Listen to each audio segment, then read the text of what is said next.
این مشکلی بود که من خودم همیشه داشتم. این چیزی که میخوام در موردش صحبت کنم واسه چند سال پیشه.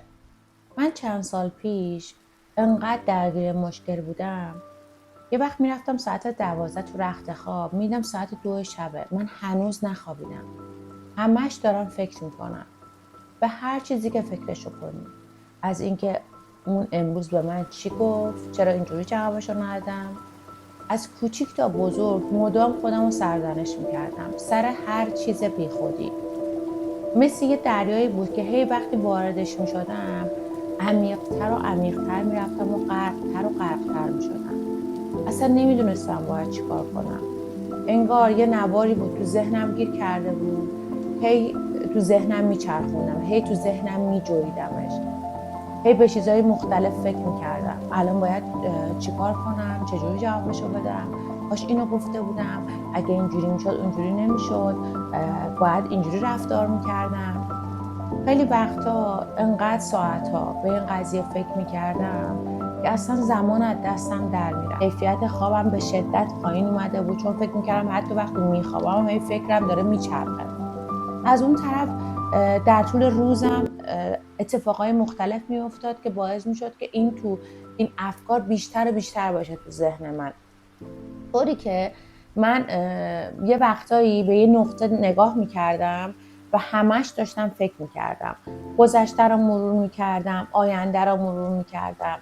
انقدر شدت استرس و اضطرابم بالا رفته بود که خیلی اوضاع کنترلم خارج شده بود.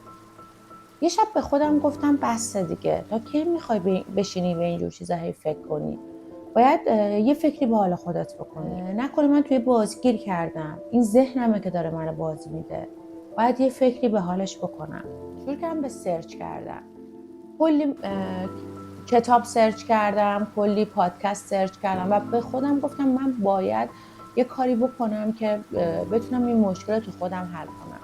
و واقعا این یه ویدیویی که اگر من به عنوان یه آدم قرار بود که برای این مشکلم سرچ میکردم و میخواستم که تا حدودی بتونم کنترل افکارم رو داشته باشم، حتما دیدن این ویدیو بود. چون من تو این ویدیو میخوام در مورد کل این پروسه صحبت کنم و یه سری راهکارا بهتون بدم که واقعا مثل من بتونید خودتون رو از این مشکل نجات بدید. چون من تو این ویدیو اومدم تمام چیزایی که خودم رو اذیت میکرده، با کلی تحقیق و با کلی مطالعه و با کلی گوش کردن به پادکست های مختلف و کتاب های مختلف اومدم یه سری چیزا جمع کردم که بخوام تو این ویدیو بگم که شاید به شما هم بتونه به اندازه من کمک کنه.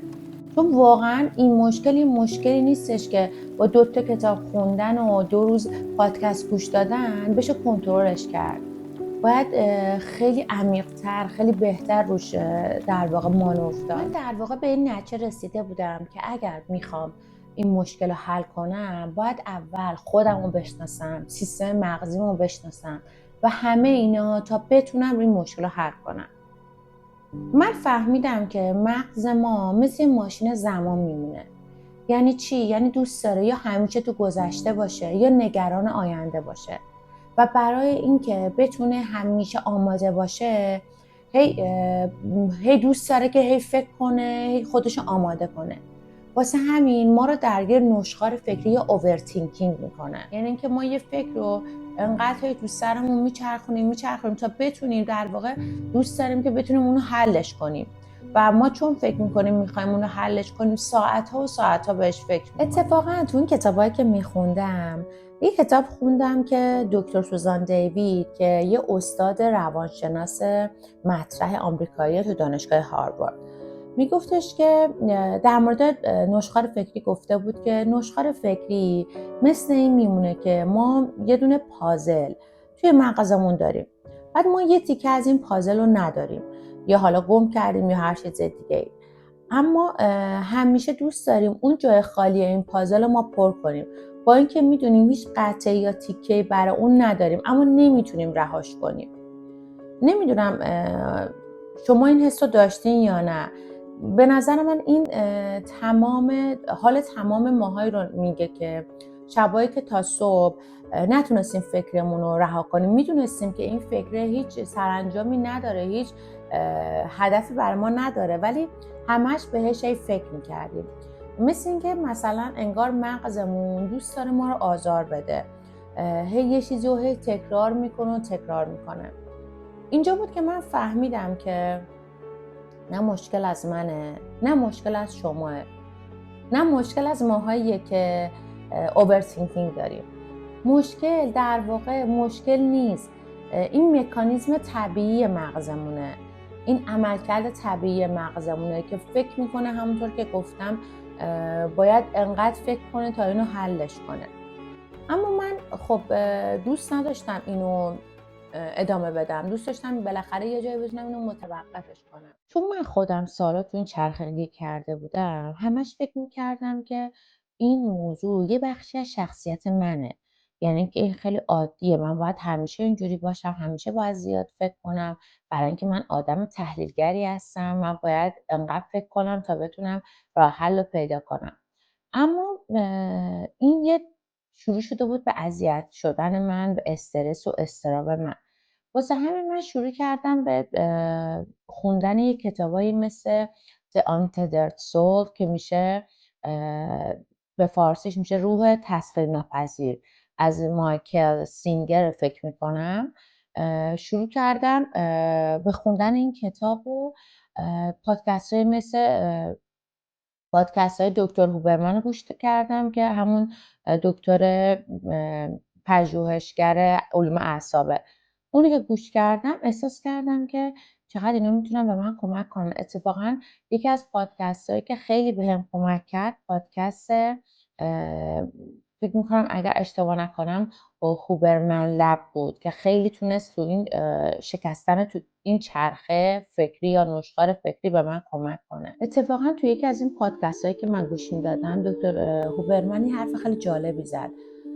گفتش که وقتی ذهن ما وارد چرخه نشخوار فکری میشه، مثل اینه که سیستم عصبیمون دائما تو حالت هشدار قرار داره، حتی وقتش خطری وجود نداره. یعنی که با اینکه ذهنمون نمیدونه که خطر وجود نداره، ولی همیشه تو حالت هشداره و این چرخه شکسته نمیشه تا زمانی که ذهن و بدنمون به حالت آرامش برگرده. برای من خیلی جالب بود. گفتم که من باید خب راهش رو پیدا کنم دیگه، ببینم باید چی کار باید بکنم، از چه راهی میتونم این کار کنم، ذهن و بدنم رو به حالت آرامش برگردونم تا این چرخ شکسته بشه. من توی این الان چیزایی که میخوام به شما بگم یه چیزایی نیستش که در واقع میخوام توصیه بکنم، چیزاییه که واقعا خودم عملاً همشو انجام دادم و به نتیجه رسیدم. یکی از اون چیزایی که به نظر من خیلی میتونه تاثیرگذار باشه نوشتن افکار یعنی اینکه بیان یه دفتر برداریم شروع کنیم روزی 10 دقیقه افکارمون رو بنویسیم. اصلا مهم نیستش که افکارمون رو چجوری مینویسیم، با خط خوب مینویسیم، چه افکار رو مینویسیم، منظم مینویسیم، نامنظم مینویسیم، اصلا مهم نیست. فقط مهم اینه که بنویسیم هر چی که بهش فکر میکنیم. اومدن تحقیق کردن دیدن که دقیقاً وقتی ما افکارمون رو تخلیه میکنیم، اون قسمت آمیگدال ذهن ما که بخش احساسات هم هست در واقع خیلی بهتر عمل میکنه و کمتر برای ما فکر میکنه. حالا جالبه بدونید دکتر جیمز پنربیکر اگه اشتباه نکنم یه روانشناسه که خیلی در مورد نوشتن در مورد تحقیق کرده. میگه که نوشتن مثل این میمونه که ما انگار داریم با خودمون مکالمه میکنیم. یعنی وقتی شروع میکنیم به نوشتن انگار داریم با خودمون صحبت میکنیم. این باعث میشه فکرایی که تو سر ما مبهمن همشون شفاف بشن و این تا حد زیادی از استرس ذهنیمون کم میکنه. دومین چیزی که خیلی به من کمک کرد که تا حد زیادی بتونم اوورثینکینگم یا همون بیش فکریمو یا نشخوار فکریمو کنترل کنم یا متوقفش کنم، تکنیک تنفسی بود که دکتر هوبرمن توی پادکستش میگفتش که کاری که میتونید بکنید اینه که بیاین تکنیک تنفس 2 مرحله‌ای رو انجام بدید. یک بار یه نفس عمیق بکشید بعد یه لحظه صبر کنید، دوباره یه دم بهش اضافه کنید، چند لحظه صبر کنید، اونو بعد به صورت یک بازدم طولانی خارج کنید. تو این تکنیک دکتر هبرمن نظرش اینه که ما باعث میشیم سیستم عصبی پاراسمپاتیکمون فعال بشه و مغزمون از حالت هشدار خارج بشه. همون حالتی که همیشه میگیم مغزمون تو حالت هشداره که الان هر لحظه اتفاق بیفته و هی فکر میکنه که باید فکر کنه تا بتونه اون موضوع رو حل کنه. اینجا ما بهش کمک میکنیم از اون حالت خارج بشه تا در واقع اون افکارم تا حدود زیادی متوقف بشه. یکی دیگه از اون چیزایی که خیلی خیلی به من کمک کرد و مطمئنم به شما هم کمک میکنه تمرین ذهن آگاهی بود. یعنی چی؟ یعنی اینکه من اومدم به این فکر کردم که تو ذهن آگاهی قرار نیست که ما بشینیم ساعت مدیتیشن کنیم یا کار خاص انجام بدیم. کافیه اون لحظه وقتی ما حس کنیم که داریم زیاد فکر میکنیم، یه چیزی فکر کنیم، بیایم تمرکزمون رو از اون برداریم بذاریم رو دور و برمون، یعنی در واقع بخوایم نقطه تمرکزمون رو تغییر بدیم. جالبه بدونیم که این باعث میشه که ما وقتی تمرکزمون رو از رو افکارمون برداریم، چون افکارمون یا همش تو گذشته تو آینده است دیگه، یعنی که بیایم به لحظه حالمون. مثلا فکر کنیم که الان دور و بر من داره چی میگذره، چه صدایی میشنوم، یا اینکه مثلا یه فنجون چای بگیرم دستم که گرمای چای، یا حتی خیلی وقت ما میتونیم صدای نفسامون، تمرکزمون به رو صدای نفسامون، وقتی تمرکزمون به صدای نفسمون بیاد خود به خود وارد لحظه حال میشیم. همین باعث میشه که اتفاقا ما کل تمرکزمون از گذشتمون برداشته بشه. یه چیز جالب بهتون میگم، شاید براتون خنده‌دار باشه ولی واسه من واقعا تمرین خوبی بود. این بود که من موقعی که تو خیابون راه میرفتم، به جای اینکه مثلا هی فکر کنم تا احساس میکردم که زیاد دارم فکر میکنم، قدمامو میشمردم، یا اینکه میگفتم بذار ببینم صدای پاهام چجوریه. همین باعث میشد که کامل تمرکز من برداشته بشه. یا اینکه بعضی وقتا با خودم میگفتم که بذار ببینم که چند تا ماشین این رنگی تو خیابونه. شاید خیلی خنده‌دار باشه ولی این دقیقاً باعث میشد که من تمرکزم اون لحظه فقط بیاد تو لحظه حالم. تو تمرین ذهن آگاهی هم ما همینو میخوایم دیگه. میخوایم تمرکزمون فقط و فقط تو لحظه حالمون باشه. نمیخوایم تو گذشته باشیم، نمیخوایم درگیر اضطرابای آینده باشیم. فقط میخوایم تو لحظه حال باشیم، تو اون لحظه. دقیقاً تو همین کتابی هم که گفتم من خوندم و بهتون معرفی کردم، The Untethered Soul یا همون روح تسخیر ناپذیر، اونم همینو میگه. یه قسمتی که به نظر من جمع‌بندی کل کتاب توی یه جمله است، میگه تا زمانی که از اون بخشی از درونت که مدام برای تو مشکل ایجاد میکنه نتونی رها بشی، نمیتونی هیچ وقت از مشکلاتت آزاد بشی. حالا من از شما میخوام حتما این تکنیکایی که من گفتم، تکنیک ذهن آگاهی، نوشتن درمانی و همین تکنیک یا تنفس 2 مرحله‌ای رو انجام بدید و برای من تو کامنت ها بنویسید.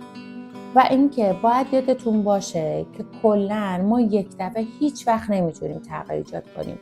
ما میتونیم با تغییرهای کوچیک کوچیک موفقیت بزرگ ایجاد کنیم. اینو یادتون نره.